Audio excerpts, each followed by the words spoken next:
మొత్తం రాష్ట్రమంతా కూడా చంద్రబాబు పాలన పట్ల రగిలిపోతున్నది. వాళ్ళ కోపం అంతా ఇంత కాదు.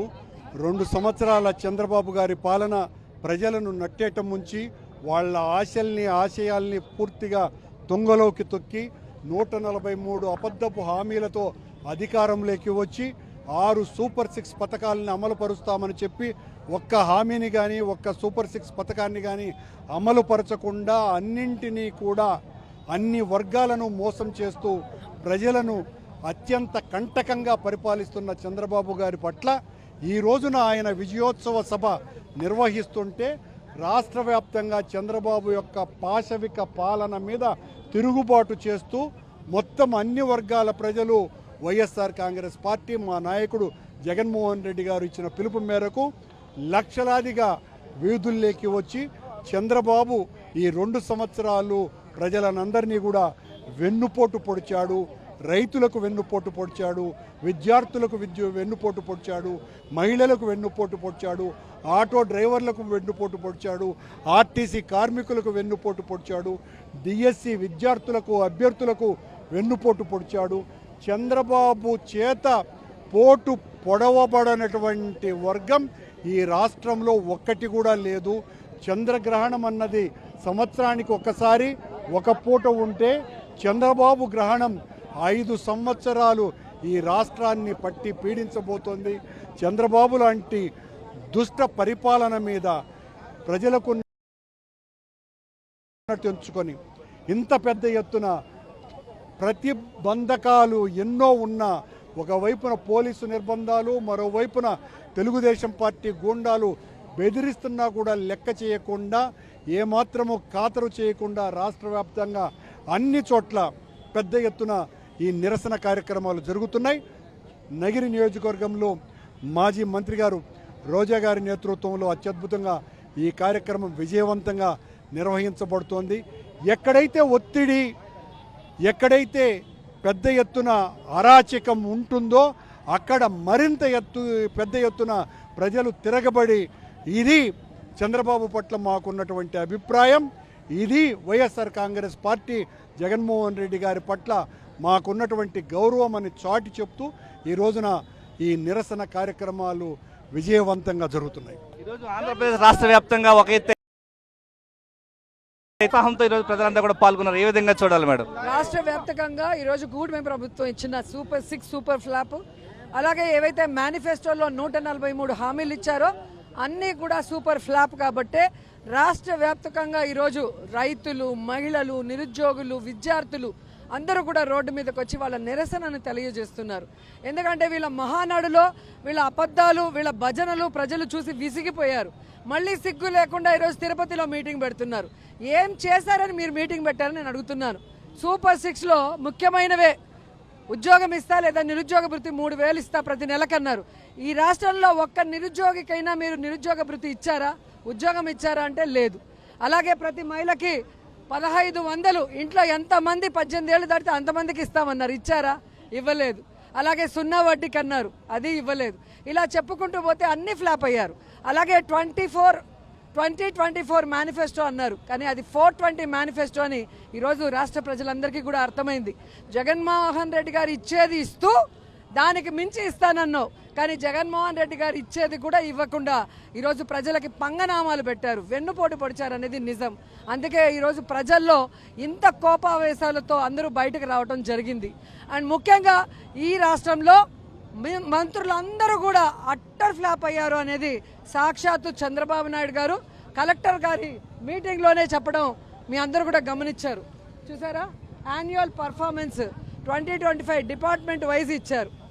ప్రతి మంత్రి సూపర్ ఫ్లాప్ అయితే దాంట్లో పవన్ కళ్యాణ్ గారు 25వ ప్లేస్లో పంచాయతీరాజు, 28వ ప్లేస్లో ఫారెస్ట్ ఎన్ఫోర్స్మెంట్. అంటే వీళ్ళందరూ చెత్త అయితే పవన్ కళ్యాణ్ పరమ చెత్త అనేది చంద్రబాబు నాయుడే కలెక్టర్ల మీటింగ్లో స్పష్టంగా దీన్ని చూపించి చెప్పాడు. దీన్ని బట్టి ఏ విధంగా ఈ కూటమి ప్రభుత్వం సూపర్ ఫ్లాప్ అయిందో చంద్రబాబు నాయుడే చెప్పారనేది స్పష్టమవుతుంది. అండ్ నారా లోకేష్ ఏ రోజైతే విద్యాశాఖ మంత్రి అయ్యాడో విద్యకి ఈరోజు ఒక శని పట్టిందని కూడా చెప్పొచ్చు. ఇంగ్లీష్ మీడియం లేదు, సిబిఎస్ సిలబస్ లేదు, ఆఖరికి పిల్లలకి ఇచ్చే స్కూల్ బ్యాగులు, యూనిఫాము, బెల్ట్, షూస్ కూడా ఇవ్వలేక చేతులు ఎత్తేసారంటే ఇంతకన్నా పనికిమాలిన మంత్రి ఎక్కడైనా ఉంటాడని నేను అడుగుతున్నా. నాడు నేడు కింద 43,000 స్కూల్స్ని రెనోవేషన్ ప్రారంభించి దాదాపుగా 23,000 స్కూల్ని ఫినిష్ చేసి 20,000 స్కూల్స్ ఫినిషింగ్ దశలో ఉంటే 2 ఏళ్ళు అవుతున్నా కూడా ఈరోజు ఒక్క స్కూల్ని కూడా పూర్తి చేయకుండా ఏ విధంగా విద్యా వ్యవస్థని నాశనం చేసే విధంగా మరి లోకేష్ ముందుకెళ్లాడో చూసాం. ముఖ్యంగా డిఎస్సి ఎగ్జామ్స్ ఎంత గలీజ్గా అంటే ఎంత మోసపూరితంగా ఎంత కుట్రపూరితంగా జరిగాయి. అసలు పేకాడ ఆడటం స్పోర్ట్స్ కింద ఉద్యోగాలు ఇచ్చారు అంటున్నారు. నిజంగా ఎవరు ఎగ్జామ్స్ రాశారు, ఎవరి మార్కులు ఎన్ని, జిల్లా వైజు ఎవరికి మీరు ఉద్యోగాలు ఇచ్చారో వాళ్ళ మార్క్ లిస్ట్ బయట పెట్టండి అంటే డిఎస్సి గురించి మాట్లాడితే మిమ్మల్ని అరెస్ట్ చేస్తాం, క్రిమినల్ కేసులు పెడతామని చెప్పి ఈరోజు రెడ్ బుక్ రాజ్యాంగంతో పోలీస్ వ్యవస్థను పెట్టి బెదిరించడం అనేది చేతగానితనమని కూడా ఈ సందర్భంగా తెలియజేసుకుంటున్నాం. అలాగే పవన్ కళ్యాణ్ విషయంలో ఇప్పటి వరకు నాకు తెలిసి చరిత్రలో ఉపాధి హామీ పనులు ఇవ్వలేక ఇచ్చిన కొన్నిటికి బకాయిలు కూడా 6 నెలలుగా చెల్లించుకోకుండా సూపర్ ఫ్లాప్ అయిన మంత్రి ఎవరైనా ఉన్నారు అంటే డిప్యూటీ మంత్రి పవన్ కళ్యాణ్ గారే. అంత వేస్ట్గా ఉన్న అతను ఈరోజు తెలంగాణలో వెళ్ళి అక్కడ పార్టీ పెడతా, అక్కడ ప్రశ్నిస్తా అంటాడు. ఇక్కడ ఓట్లు వేసిన వాళ్ళకే నువ్వు ఇక్కడ న్యాయం చేయకుండా, ఇక్కడ ఓట్లు వేసిన వాళ్ళకి అండగా నిలబడి చంద్రబాబు నాయుడిని దినలు ఈరోజు తెలంగాణలో నువ్వు ఏం చేస్తావని అక్కడ వాళ్ళు బూతులు తిడతా ఉంటే ఇప్పుడు పవన్ కళ్యాణ్కి సమ్మగా ఉందనిపిస్తుంది. ఎందుకంటే మీకు కుల భావన లేదా అని కాపుల్ని రెచ్చగొట్టి ఓట్లు వేసుకున్నావు. ఈరోజు నేను కాపుల కోసం పార్టీ పెట్టలేదు, నేను కాపులకి ఏం చేయనవసరం లేదని కాపులు అందరినీ మొత్తంగా ఈరోజు మోసం చేశావు. అలాగే ఆడపిల్లల్ని రక్షిస్తా, వాళ్ళకి ఏ చిన్న ప్రాబ్లం అయినా నిమిషాల్లో వాళ్తానని ఆడపిల్ల మాన ప్రాణాలు పోతున్నా, ముఖ్యంగా నువ్వు ఎవరి పేరు చెప్పుకొని అధికారంలోకి వచ్చావో సుగాలి ప్రీతి, ఆ కుటుంబానికి కూడా నువ్వు న్యాయం చేయకుండా ఆఖరికి వాలంటీర్లకి 5,000 నుంచి 10,000 ఇవ్వకుండా వాళ్ళకి ఉద్యోగాలే పీకేసి మొత్తం మహిళలకి అన్యాయం చేసిన నువ్వు ఈరోజు ఓజీ కాదు, పెద్ద క్యాబేజీ అనేది ఈ రాష్ట్ర ప్రజలు అర్థం చేసుకున్నారు. సో ఈరోజు రైతులు, మహిళలు, నిరుద్యోగులు, విద్యార్థులు జగన్మోహన్ రెడ్డి గారి పరిపాలనే బెస్ట్ పరిపాలన. మొదటిసారి ముఖ్యమంత్రి అయినా ప్రతి కుటుంబానికి ఒక అన్నలాగా, ఒక తమ్ముళ్లాగా, ఒక కొడుకులాగా పనిచేశాడు. ఆయన్ని ఓడించుకొని మేము తప్పు చేశాం, మళ్ళీ జగనన్న ప్రభుత్వం మాకు కావాలి అని ఈరోజు కూటమి ప్రభుత్వం మీద తిరుగుబాటుతో రాష్ట్రమంతా కూడా రోడ్డు మీదకి వచ్చింది. మీరు కళ్ళారా చూశారు. ఏదైతే సూపర్ 6 సూపర్ ఫ్లాప్, అలాగే మేనిఫెస్టో ఫ్లాప్ పెట్టుకొని కోట్లాది రూపాయల పబ్లిసిటీకి ఈనాడు, ఆంధ్రజ్యోతికి ఇచ్చి ఈరోజు భజనలు కొట్టించుకుంటున్నారు. మీ పచ్చ ఛానళ్లలో మీకు అనుకూలమైన వ్యక్తుల్ని కూర్చోబెట్టుకొని భజన చేయించుకుంటున్నారు. కానీ ఈ రాష్ట్రంలో ఉన్న ప్రతి మనిషి కూడా ఈరోజు మీ వల్ల నష్టపోయాడు. కాబట్టే మీరు ఎన్ని భజనలు చేసినా మీరు చేసిన తప్పుల్ని ఎత్తి చూపిస్తూ రోడ్డు మీదకి వచ్చి మిమ్మల్ని ప్రశ్నిస్తున్నారు. ఇప్పటికైనా చంద్రబాబు నాయుడు, పవన్ కళ్యాణ్, మీరు సంతకాలు చేసి ఇచ్చిన బాండులో ఏవైతే ప్రజలకు ఇస్తామన్నారో అది ఇవ్వాలి. మేనిఫెస్టోలో ఏవైతే చెప్పారో 143 హామీలు చేయాలి, సూపర్ 6 చేయాలి. ఎందుకంటే జగన్మోహన్ రెడ్డి గారు ఇచ్చిన వాగ్దానాల్లో 99% చేశాడు కోవిడ్ సమయంలో కూడా. కాబట్టి చేయాల్సిన బాధ్యత మీకుంది. మీరు చేసేంత వరకు వైఎస్ఆర్ కాంగ్రెస్ పార్టీ రాష్ట్ర ప్రజలకి అండగా నిలబడి మీ మెడలు వచ్చి అవి చేయించేంత వరకు పోరాడుతూనే ఉంటామని కూడా తెలియజేసుకుంటున్నాం. సొంత జిల్లా చిత్తూరు జిల్లా రైతులకు కూడా తీరని అన్యాయం చేశారు. ఈరోజు రైతులు కూడా ఆవేదన చెందుతున్నారు. ఏ విధంగా చూడాలి మేడం? ముఖ్యంగా చిత్తూరు జిల్లా వల్ల ఈయన 4వసారి కూడా ముఖ్యమంత్రి అయ్యాడు. ఈ జిల్లాలో రైతులు మామిడికాయలు ఎక్కువ పండిస్తారని కూడా తెలుసు.